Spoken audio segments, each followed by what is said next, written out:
Dalam kehidupan nyata, bagaimana kita memedomani cokro manggilingan ini? Yang pertama, di kalangan masyarakat Jawa dikenal pandangan bahwa hidup kita ini adalah sumbernya berasal dari Tuhan dan nanti akan kembali kepadanya. Sangkan paraning dumadi. Jadi darinya menuju kembali kepadanya. Kalau dalam Islam teman-teman yo kenalnya innalillahi wa inna ilaihi roji'un. Jadi memedomani cokro manggilingan itu kita harus selalu sadar ilaihi roji'un. Ini di sesi muhasabah kemarin saya sudah jelaskan panjang lebar. Jadi kehidupan kita ini tidak selamanya. Kita akan berputar lagi kembali pada Allah. Jadi kita ini berasal dari Allah, nanti kembali lagi kepada Allah. Itu kalau dalam budaya Jawa dikenal konsep sangkan paraning dumadi. Hidup ini, kalau menurut Sunan Kalijogo kan diibaratkan seperti orang ke pasar. Kalau kita ke pasar itu ya berangkat ke pasar pagi-pagi kan nanti sebentar kemudian kan kita pulang lagi. Kalau sudah mendapat apa yang kita butuhkan. Jadi dari rumah menuju pasar dan nanti balik lagi ke rumah. Dari Allah kemudian kita hidup di dunia nanti kembali lagi kepada Allah. Dan itu tidak lama. Di Jawa dikenal ungkapan hidup itu urip iku prasasat koyok wong mampir ngombe. Hidup itu seperti orang yang mampir sebentar untuk minum. Jadi pastinya dia jangkanya sangat pendek dibandingkan alam yang lain. Tadi ada alam wusono tadi. Oleh karena itu, karena hidup ini hanya pendek sebentar, kita harus hati-hati. Jangan sampai kehabisan waktu. Kalau tadi misalnya analoginya hidup itu untuk mampir ngombe, ya cepet-cepet ngombe. Kalau analoginya untuk belanja di pasar, segera kita beli kebutuhan kita untuk yang kita butuhkan di rumah. Jangan sampai waktu kita habis, kita belum sempat minum. Transit sebentar di dunia, lupa yang kita butuhkan apa. Jadi itulah sangkan paraning dumadi. Kita ini berproses dari Allah menuju Allah lagi, dari Tuhan kembali kepadanya. Dulu zaman saya naik bis antar kota itu kan sering ada fase transitnya. Di situ orang ke toilet, kemudian makan. Nah, itu saya membayangkan seperti ke pasar tadi, hidup di dunia ini seperti orang transit saat kita melakukan perjalanan panjang. Di situ cepet-cepet ke toilet, cepet-cepet minum, kalau butuh makan cepet-cepet makan. Setelah itu balik lagi ke bis, melakukan perjalanan ke tujuan yang memang kita tuju. Kayak kalau sekarang lewat tol berarti hidup di dunia ini seperti mampir sebentar di rest area.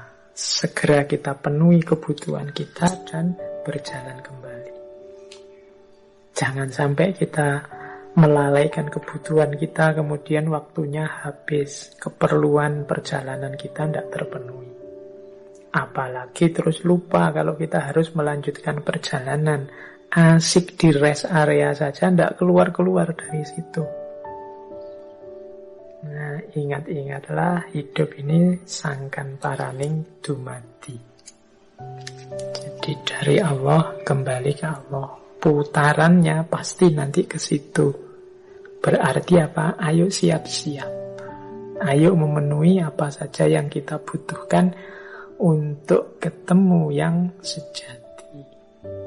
Ini pedoman pertama, manifestasi dari cokro manggilingan yang sifatnya ketuhanan. Sekarang kita lihat yang sifatnya alam semesta, sifatnya kosmologis. Kalau berhadapan dengan Tuhan, kita dituntut untuk mewujudkan kesadaran sangkan paraning dumadi. Berhadapan dengan alam semesta, kita dituntut untuk memayu hayuning bawono. Memayu hayuning bawono ini kalau diterjemah secara letterlek, memperindah keindahan dunia. Dunia ini apa adanya sudah indah. Kehadiran kita di muka bumi semoga menambah indah, memberi arti dalam hidup. Itu memayu hayuning bawono. Jadi berhadapan dengan alam, jangan kita justru jadi variabel perusaknya, tapi sebaliknya kita menjadi unsur yang memperindah. Ketika kita hadir, alam yang semula indah jadi tambah indah. Itu memayu hayuning bawono. Alam yang kelihatannya biasa-biasa saja ketika kita hadir jadi luar biasa. Itu kemampuan kita memayu hayuning bawono. Bawono itu dunia dan segala isinya. Caranya bagaimana? Ya memayu hayuning bawono itu caranya dua. Menanamkan kebaikan. Dan yang kedua, mengendalikan diri agar tidak melakukan kerusakan. Mengendapkan nafsu agar lebih terkendali. Ini jadi caranya dua. Ada cara yang pasif, ada cara yang aktif. Cara yang pasif itu mengendalikan diri untuk tidak merusak. Cara yang aktif itu mewarnai dunia ini, mewarnai bumi ini dengan kebenaran-kebenaran, kebaikan-kebaikan, keindahan-keindahan yang bisa kita wujudkan. Itulah memayu hayuning bawono, memperindah keindahan dunia. Ya tentu saja untuk memayu hayuning bawono, untuk sangkan paraning dumadi, kita butuh ilmunya. Jadi ilmu ini nanti vital. Jangan sampai saya itu ndak ingin menghancurkan dunia ini. Malah yang saya lakukan itu memperbaiki. Tapi ketika ilmunya kurang, jangan-jangan yang kita sebut memperbaiki itu malah merusak. Kehadiran kita jadi variabel, jadi unsur yang justru mengacaukan dunia. Nah, ini orientasi yang kedua sebagai manifestasi dari cokro manggilingan adalah memayu hayuning bawono. Kalau tadi kesadaran bahwa akhirnya kita akan kembali kepada Tuhan, sehingga hidup kita harus tidak terlena, harus selalu waspada, tidak mudah menyia-nyiakan waktu untuk senang-senang saja karena kita punya misi sangkan paraning dumadi. Yang kedua ini memayu hayuning bawono. Kehadiran kita yang sebentar. Usia manusia itu kan tidak panjang. Sepanjang-panjang usia kita paling berapa sih? Itu kan berarti sebentar. Kehadiran kita yang sebentar ini semoga menambah indahnya dunia yang sudah indah. Ini memayu hayuning bawono. Oke.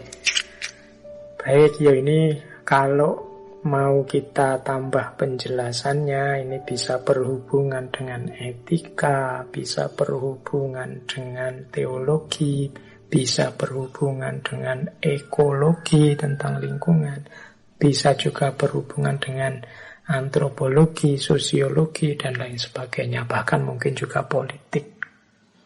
Bagaimana kita mengembangkan sistem politik, kehidupan politik yang memayu hayuning bawono. Bagaimana kita mewujudkan hidup berbudaya yang memayu hayuning bawono. Bagaimana kita membentuk kosmos, kita menyikapi kehadiran kita di alam semesta yang memayu hayuning bawana.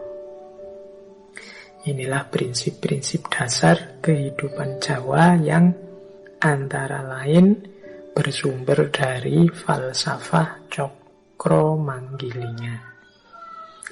Nah, sekarang yang ketiga. Ini juga lanjutannya, orientasi hidup berdasarkan Cokro-Manggilingan. Kalau ini secara psikologis. Kalau tadi kosmologis itu tentang alam yang memayu hayuning bawana. Sebelumnya teologis berhubungan dengan Tuhan, sangkan paraning dumati. Kalau ini secara psikologis, kejiwaan manusia yang berhubungan dengan Cokro-Manggilingan. Ini saya pinjam dari Ki Ageng Suryamentara. Dulu pernah kita bahas panjang lebar tentang beliau ini. Silahkan dicari rekamannya. Ini saya ngomong ringkas saja dari berbagai teori yang beliau sampaikan.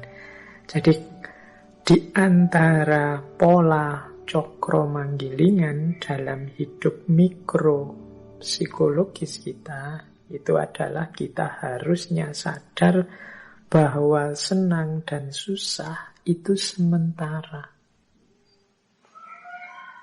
Teman-teman yang mengkaji Ki Ageng Suryamentara mungkin masih ingat istilah mulur dan mungkret. Jadi menurut Ki Ageng Suryamentara, rasa hidup manusia sedunia ini sama saja. Yakni pasti sebentar senang, sebentar susah. Sebentar senang, sebentar susah. Tidak ada orang itu yang senang terus dari lahir sampai mati, tidak mungkin. Orang kok sedih terus, tidak ada senangnya sama sekali, tidak mungkin. Kecuali orang yang tidak mau bersyukur. Jadi selalu hidup itu naik turun, naik turun. Sekalipun orang kaya, miskin, raja, kuli, wali, bajingan, itu kali banyak saya terjemahkan langsung dari bukunya beliau. Rasa hidupnya sama saja, yaitu sebentar senang, sebentar susah. Yang sama adalah rasanya senang susah, lama, cepat, berat, ringan, ini sama. Sedangkan yang berbeda adalah yang disenangi apa. Cuma itu saja yang berbeda. Ada orang yang senangnya punya teman banyak, ada orang yang senangnya punya uang banyak, ada orang yang senangnya kalau ibadah, ada orang yang senangnya kalau rekreasi. Kalau ini beda-beda. Tapi rasa sebentar senang, sebentar susah, ini semua orang sama. Oleh karena itu, kata Ki Ageng Suryamentara, kalau kita sadar seperti ini, hidup slow saja, santai saja. Kita bebas dari iri, dari sombong, dari hasud, dari kebencian pada siapapun. Wong kita ini manusia sama saja. Engkau iri apa sih pada saudaramu? Mungkin saudaramu juga iri hal tertentu padamu. Kita hidup ini sama saja, masing-masing ada kelebihan, ada kekurangannya. Ada fase pasang, ada fase surutnya. Jadi hidup ini mari kita sikapi biasa saja, santai saja. Kalau bahasanya anak-anak hari ini slow way, karena semua orang sama saja. Tidak ada orang yang senang terus atau susah terus. Tidak usah iri, tidak usah dengki, tidak usah sombong. Coba dilihat putaran gambar itu yang di slide itu, yang kalau ini yang teori mulur mungkret tadi dari Ki Ageng Suryamentara, untuk menggambarkan mengapa kok orang itu selalu ada senang dan susahnya. Ini bulatan ini silahkan dimulai dari mana saja. Misalnya hidup ini kita awali, kita punya cita-cita, kemudian cita-cita kita tercapai, akhirnya kan kita senang. Cita-cita tercapai, kita senang. Jangan lupa, ketika orang cita-cita A tercapai, biasanya dia tidak berhenti. Dia masih punya cita-cita lanjutannya. Misalnya, Pak, saya ingin lulus tercepat, terbaik. Misalnya. Tercapai. Kan kita senang. Tapi kan itu belum titik. Setelah itu kan, karena saya lulus tercepat, terbaik, Pak, saya ingin dapat pekerjaan yang memadai, Pak. Nah, itu kan mulur lagi keinginannya. Yang tadinya senang, sekarang mulai mulur. Ketika mulur mungkin tidak tercapai. Jadi senangnya terbatas. Sekarang ada keinginan baru. Ketika mulur ini kan mulai sedih lagi. Apalagi kalau tidak tercapai. Tidak tercapai dia jadi sedih. Ketika keinginan tidak tercapai dia sedih. Sedih itu akhirnya apa? Mungkret. Mungkret itu yang tadi standarnya 100 sekarang diturunkan jadi 50. Misalnya tadi cita-citanya pingin dapat pekerjaan yang memadai, nggak dapat, akhirnya sedih. Akhirnya kan keinginannya berkurang, itu namanya mungkret. Misalnya, sudahlah Pak, nggak harus pekerjaan yang apa-apalah, yang penting ada pekerjaan saja, saya punya penghasilan saja, sudah bersyukur kok Pak. Nah, ketika mungkret berkurang, akhirnya tercapai. Wong ya asal nggak males saja kan pekerjaan banyak. Ketika tercapai seneng. Ketika sudah seneng kan terus mulur lagi. Masa sih aku cuma hanya ini pekerjaanku. Kalau semakin ditambah mungkin semakin enak untuk hidupku. Nambah lagi, mulur lagi. Mungkin tidak tercapai lagi. Akhirnya sedih. Ketika sedih, mungkret lagi. Menyusut keinginannya. Nah, ketika menyusut tercapai terus seneng. Ketika seneng berkembang keinginannya. Mulur. Tidak tercapai. Akhirnya sedih. Menyusut, ketika menyusut tercapai. Hidup ini ya siklus antara senang dan susah. Dinikmati saja prosesnya, perjalanannya. Nah, ini nasihat dari Ki Ageng Surya Mentara. Ini ada kalimat yang saya suka dari beliau, malam hari ini saya bawa. Kata beliau, Ki Ageng Surya Mentara, di atas bumi ini dan di kolong langit ini tidak ada barang yang pantas dicari, dihindari, atau ditolak secara mati-matian. Meskipun demikian, manusia itu selalu berusaha mati-matian untuk mencari, menghindari, atau menolak sesuatu. Walaupun kadang memang tidak sepantasnya dicari, ditolak, atau dihindari. Padahal apa yang dicari atau ditolaknya itu tidak menyebabkan orang bahagia dan senang selamanya atau susah dan celaka selamanya. Tetapi pada waktu orang menginginkan sesuatu, pasti ia mengira atau berpendapat bahwa jika keinginanku tercapai, tentulah aku bahagia dan senang selamanya. Dan jika tidak tercapai, tentulah aku celaka dan susah selamanya. Ini karakternya manusia. Padahal menurut Ki Ageng Surya Mentara, mbok yo jangan begitu. Menginginkan sesuatu boleh. Tidak suka atau menolak sesuatu boleh. Tapi tidak harus semati-matian itu.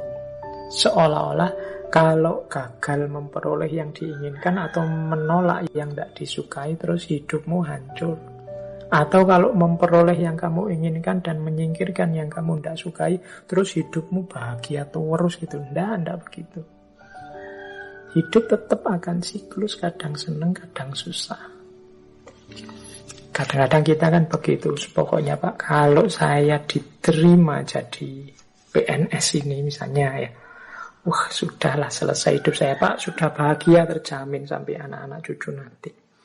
Atau kalau saya berhasil menikahi dia Pak, wah sudah, hidup saya mesti tidak ada susahnya, seneng terus bahagia terus. Atau kalau saya punya uang 10 miliar saja Pak, wah pasti hidup saya itu ketawa terus, nggak ada sedihnya sama sekali. Kita kan sering punya rasa seperti itu. Atau menolak, wah pokoknya jangan dengan teman saya itu deh Pak, saya akan mati-matian menghindar karena teman saya itu tidak cocok sama saya. Saya benci sekali sama dia. Semoga dia, kita akan menolak mati-matian. Janganlah Pak kalau kerja di sana itu menurut saya. Dan kita nolak mati-matian. Janganlah Pak kalau menikah dengan dia Pak, saya sudah lama tidak suka dengan perempuan seperti itu, bukan tipe saya. Terus kamu tolak mati-matian. Itu kan kebiasaan kita begitu. Pak Ki Ageng Surya Mentara mengingatkan Mbok yo jangan begitu. Jangan keterlaluan mencari atau keterlaluan menghindari. Seolah-olah kalau berhasil yang engkau cari, hidupmu bahagia selamanya, atau sebaliknya. Kalau tidak berhasil menolak yang engkau benci, hidupmu susah selamanya. Tidaklah. Hidup itu akan selalu gilir berganti antara senang dan susah.